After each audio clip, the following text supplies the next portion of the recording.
আমাদের হাতে থাকা ফিলিস্তিন ও ইসরায়েলের যুদ্ধের সর্বশেষ আপডেট জানিয়ে দিব আজকের ভিডিওতে।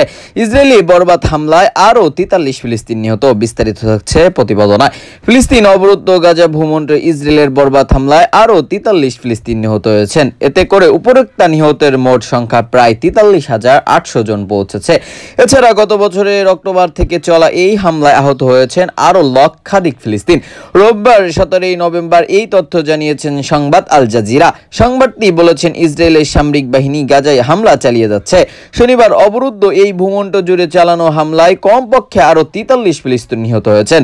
এছাড়াও ইসরায়েলের বসতি স্থাপনকারী অতি পশ্চিম তীরের বেইট ফুকিট গ্রামের হামলা চালিয়েছে, বাড়িঘর যানবাহন আগুন দিয়েছে।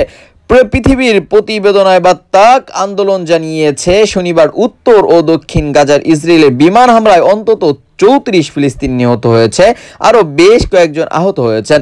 চিকিৎসা সূত্র আনাদুলকে জানিয়েছেন, উত্তর গাজার বেইট লাহিয়ার একটি বিমান হামলায় 3 জন নিহত এবং আরও বেশি কয়েকজন আহত হয়েছেন।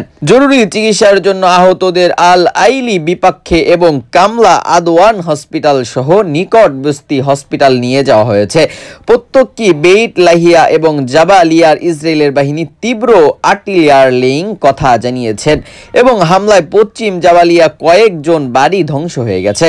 প্রচণ্ড বিগ্রহ এবং ধোঁয়ার ঘন কুণ্ডলিতে এই এলাকায় দৃশ্যমান ছিল, যা ইসরায়েলের সেনাবাহিনীর চলমান সামরিক অভিযানের ইঙ্গিত দেয়। চিকিৎসা সূত্র ও আনাদুলকে জানিয়েছেন, গাজা শহরে ইসরায়েলি বাহিনীর হামলায় পর একটি বাড়ির ধ্বংসস্তূপ থেকে আরও 3টি মৃতদেহ উদ্ধার করা হয়েছে।